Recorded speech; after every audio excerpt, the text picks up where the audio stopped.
Welcome back to the Freeboos podcast, episode 13. It's your boy Jeff. And Austin, and today is actually a little bit different and special. Today, the One Piece anime was on break. Dr. Chopper did a little medical update with us and everything. So I decided to introduce Jeff to My Hero Academia Vigilantes, the prequel to My Hero Academia. Even though it was, it's in its first season, it's ramping up. But we watched episode 1 today. This was Jeff's first time watching My Hero Academia Vigilantes, and Jeff has thoughts. I'm fucking furious, man. I'm furious in a really good way, and that okay, we're gonna roll this in. First of all, I'm gonna be cussing a lot, but I need to apologize. Apologies for the recent break. I went on vacation, and it was wonderful. And also, I am lazy and haven't uploaded something. It is what it is. But so, in full truthfulness, so we are both traditional One Piece fans. Austin is a much bigger My Hero Academia fan.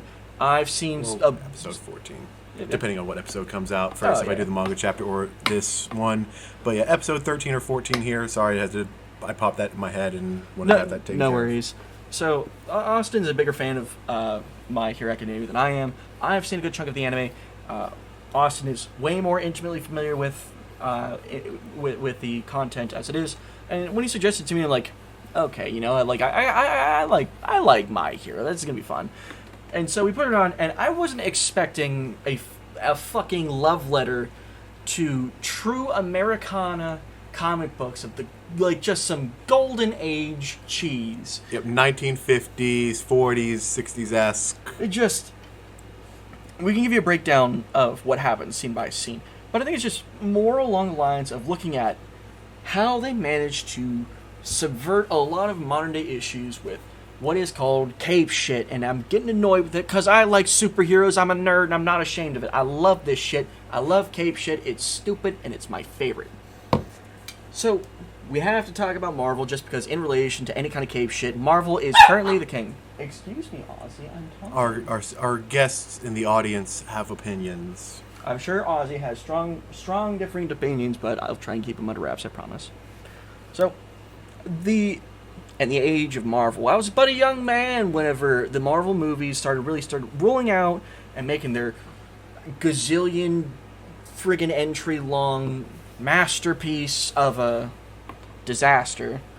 But the times have changed. Times have changed greatly. When I was a young man and I first started getting the Avengers movies rolling around, it was really something different because nothing had really been like that, of a connected series of universes, like a true universe among separate franchises to make a really, really interesting product.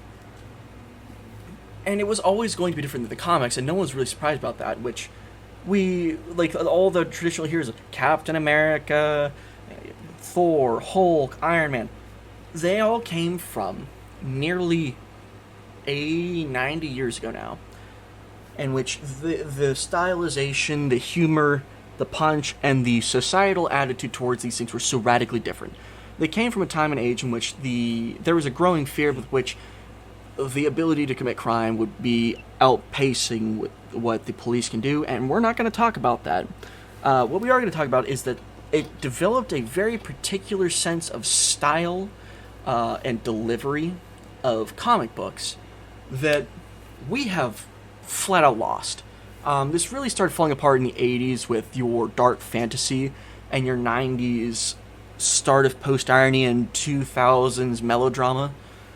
And that all kind of formulated into this post-irony Marvel sense, in which you have first a series of very straightforward and true-to-form heroes, and then, as later entries go, they become more and more Flanderized, if any of you guys are familiar with the term.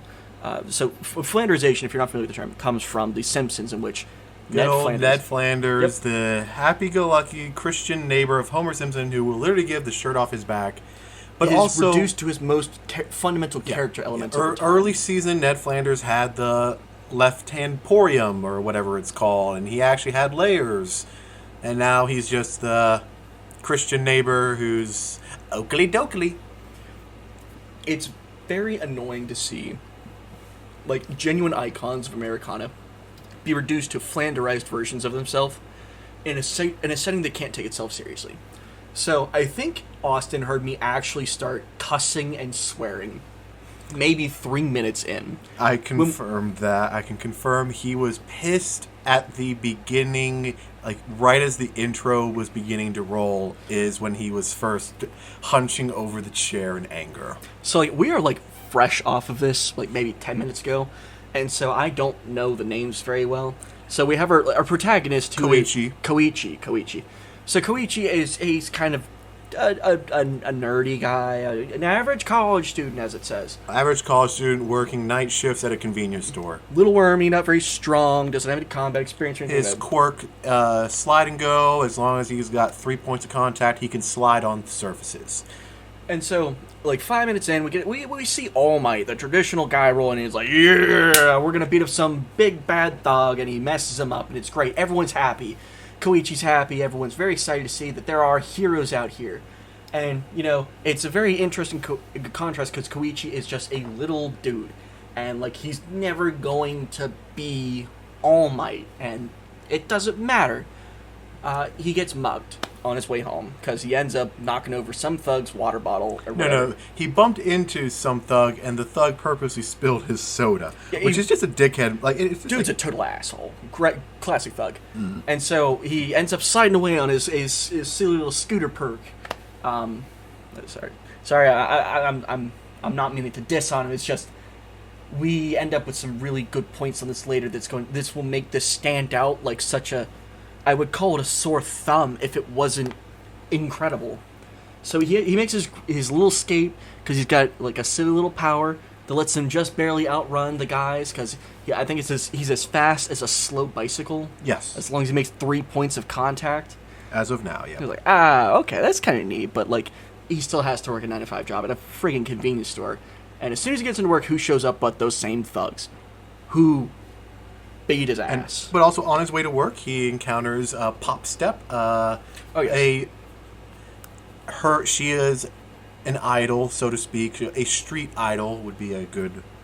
She is dressed rather provocatively. It is. But in the manga, it's even worse. I showed him right before we hit the record button. And yeah, in the manga, the dress up is worse for the costume is worse for Pop Step than the anime. It's weird. I would say this real fast. An anime studio actually dialing back the sexualness of a female's clothing is very rare, it seems, in shonen. Looking at you, One Piece with Nami and Robin and Bonnie and Rebecca. True. And Shirahoshi and Vivi. I think we could name literally 300 more characters like that. And Fire Force's people. Viola having enhanced titties. Yamato's, and the number of times they put. Anyway, I digress. So, as you can tell, the list is long, and she presents as a younger woman. I don't think. Do we have confirmation on her age? High schooler. High schooler, don't like that. Yep, cover that up. So, thank God. Just look, striking the balance between creative freedom of drawing the human form and let's not draw child porn. I am leaning more in the camp of let's not draw child porn. I want her to be of legal age before we get anywhere close to that to being like acceptable. Neither here nor there, doesn't matter. But what is her name one more time? Sorry. Pop Step. Pop Step. So Pop Step is doing a song and dance on a friggin'. It's like a signpost, but it's like one of those big ones that are like over. Is it a lamppost or a signpost? It was a lamppost. It was a lamppost. She's singing and dancing on top of a lamppost, putting on a performance. And did she expressly have a quirk? I don't think we got to see it. She has the quirk. Like sometimes people's names are their quirks, like Pop Step.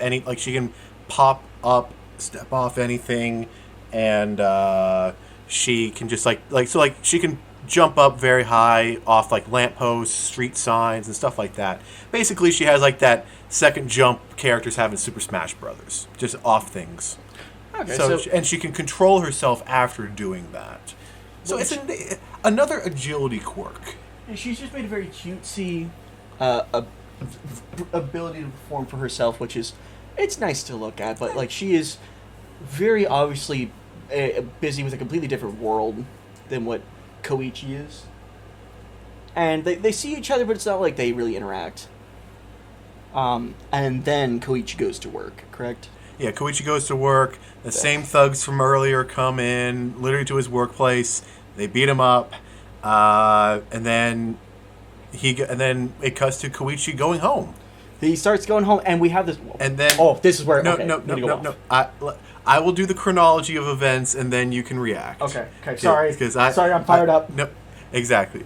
So he does his little night guy, Mr. Nice Guy routine, picking up litter, grabbing people's phones that fall out their pockets, helping with directions and whatnot. Also, nice little cameo from Inko Midoriya, I believe, telling her where the night bus stop is.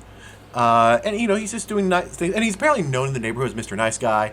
Mr. Nice Guy, Mr. Cockroach. Yes, because his quirk has made him mostly be on the ground, which is unfortunate. But and then he bumps into Popstep, actually, in an alley, who gives him a drink, and they talk a little bit, and then our favorite thugs from earlier get involved again. Oh, okay. I need to pull this apart. And now you can go off. Okay.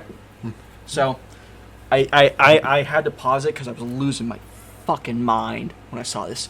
So we get this fucking Batman-like entrance, and it's our guy, fucking Knuckle Duster. Knuckle Duster. Great fucking name.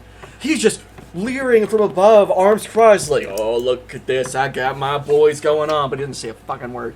And so, of course, he gives it a moment to take a measure of Koichi, and that Koichi at first, well, obviously, he's just a little guy. He can't handle his fights. And they were definitely threatening, at most, to unmask Popstep, which was like taking the makeup off, but it was very overt. The SA. The SA threat was very overt, clear, and so, like one of the guys has he's like Wolverine. His name is Spike. Discount Wolverine, and like the threat of dying here if Koichi intervenes is very prominent.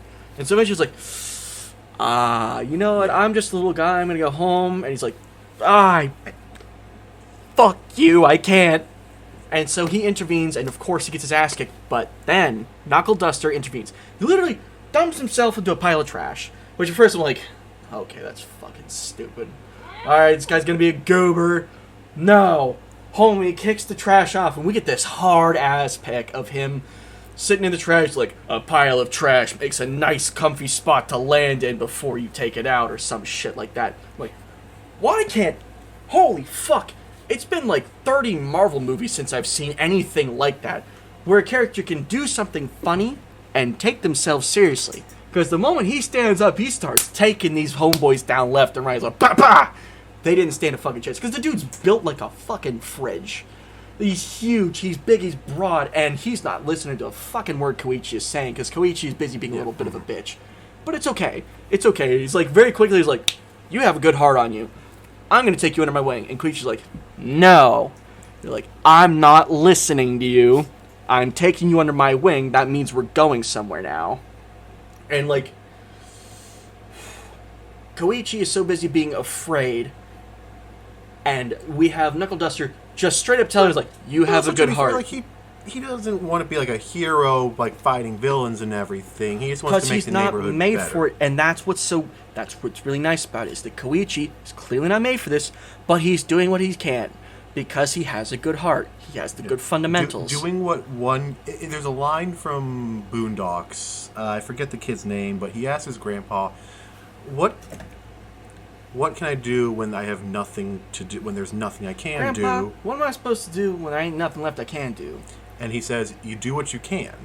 And it encapsulates this so well. Because Knuckle Duster is actually straight up just laying it down on him. It's like... Batman. Knuckle Duster is Batman here. Batman. And, like... Batman. If Batman's at 11, we'll call Knuckle Duster a 9.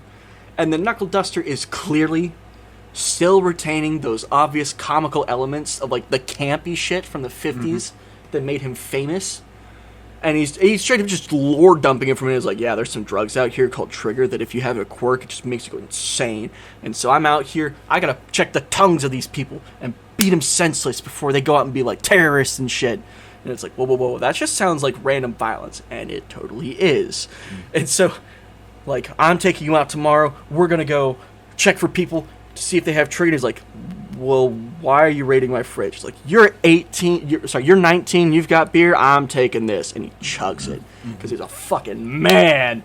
And so he's like, all right, we're gonna go fight some people tomorrow. He's like, I don't want to. He's like, it's too bad. It's too late. You've got a heart, and I'm taking you with me. We're gonna be heroes. Like, fuck, man. I can't name a superhero to come out and, like, fucking 20 years to have that level of charisma, chutzpah, and heart to him. It's like, I would say, no! like maybe like Daredevil and Punisher. Oh yeah, but those are way old. Those are way older than 20 years.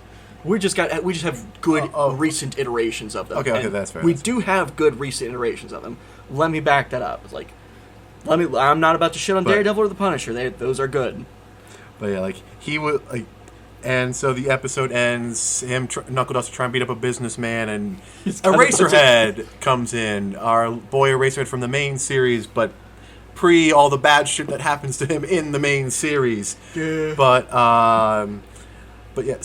we had to hop on to record because Jeff was pissed off about how well everything was done. Like the comic, it's wonderful. The comic book style, the intro, it's beautiful. It's funny.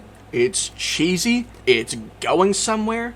It's hitting the archetypes. It has the beats. Yes, Ozzy, I know, right? We have the little comic blurs. We have the colorations and the shades and the scene shots.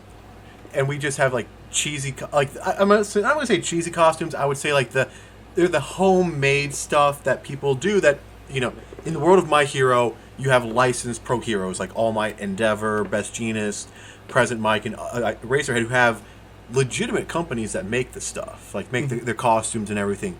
Whereas like Pop Step, I'm gonna say like she kind of modified something from a costume store. Koichi uses a literal All Might hoodie. Knuckle Duster, he just got his. It's like a tight shirt and a over jacket. He got his work clothes on. Yeah. You know, with a bandana mask for identity purposes. But it's very, very, like... It hits on the core of reading like a classic golden age Batman comic in which they go out and they beat up the Joker because he's doing something nefarious. And it's like... that, but it's taking itself just a little more seriously for dramatic tension. Because, like, again, it has that SA, that was a real nod. threat.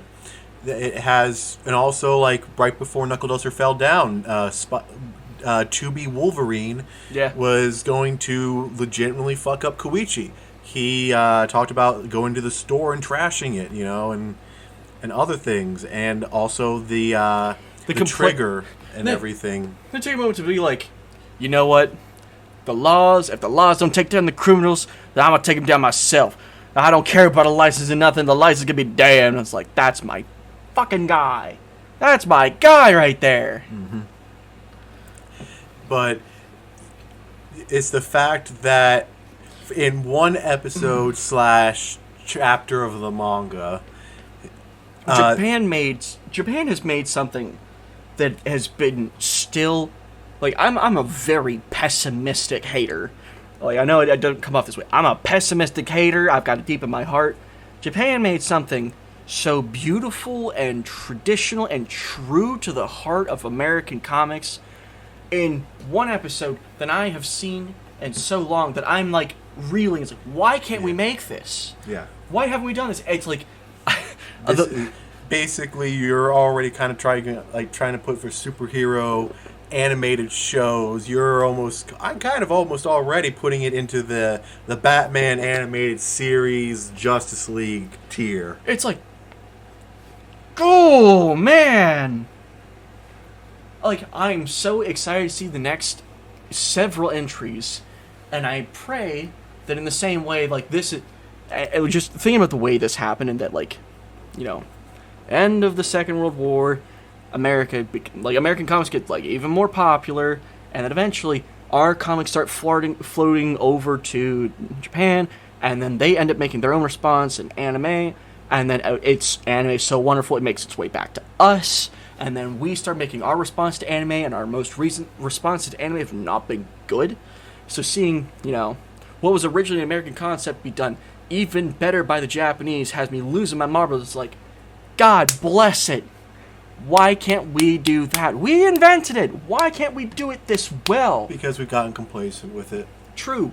Hats off to the studio, the writers, the animators, and everyone involved in this. You did a fantastic job. I actually believe, while Horikoshi kind of gave his blessing for it, he didn't actually write the Vigilantes manga, if I am remembering that correctly. I want to say it is a different...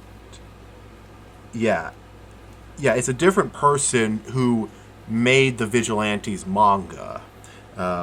Furuhashi Hideyuki. I probably butchered his name, and I apologize for that. But it's a different person than who wrote My Hero Academia. It was inspired by, and it's good that it says a prequel, so you can kind of set things up for the stage, but without impacting the future story of My Hero Academia. But it also shows that anybody can make this type of story, this superhero. You mentioned noir, but it's not quite a noir, but it's definitely an homage to the comics of past. The elements of noir that were popular with such a character as what Knuckle Duster would be, which was what we would call Silver Age Batman. Which is like, you have the goofy, cheesy stuff of the Golden Age. You have the serious tension and the grit of the Silver Age. It's like, how did you strike that balance? Why can't we do that? Mm-hmm. God. I am wonderfully enthusiastic about the later entries of this series. And we will definitely watch more, do more episodes on here about it. It's a little bit of a shorter episode, but we just had... I had to get this out somewhere. Okay. I was like, Jeff, do you want to hop on and record your rant about how My Hero Academia Vigilantes has done better hero work than what American heroes have done in a dog's age and a half? I needed to get this out. More of our usual long-form content to come for sure. Yep, One Piece was on a break this week for the anime. The manga is coming back from a break. And don't you forget, One Piece is still going, and we are in the middle of One Sad Piece. Yep. It's... Just give it time. That'll be like next week. Our first time diving into another series on this channel, and it's clearly going to be one that will have a lot of inspirational discussions from Jeff. You're going to see me impassioned. You're going to see me out here with my orator skills. This is to Jeff as what Ace fumbling everything is to me in terms of rants. Yeah. I get so pissed talking about Ace's potential. And here's the thing, Ace isn't even one of my favorite characters, but it just pisses me off what he fumbled. But that's another rant for another time. But we almost had a sister-in-law. But we are happy to broaden the channel's horizons. Yes. Still going with the anime, because anime is a wonderful entry for... But yeah, also the opening, absolute banger. Oh my gosh, yeah. Capturing all of what's to come. I am ahead. I'm either caught up or one episode behind currently. But, so I know what's coming. Jeff does not. No, I have no idea. He is in This is my first episode. We saw this just 10 minutes before we started. Jeff is in for a fun time. I am in for a fun time for watching his reactions, and then we will definitely talk more about it. But anyway, thank you all for watching and listening to us. Again, I know a little bit shorter video, a little bit more different, but hey, it's the... price of experimentation, a little bit. Yeah, divergence from form. But also had to get Jeff's rant on the record. While it was fresh.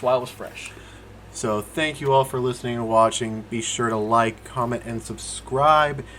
down below, and we will see you in the next episode. Peace.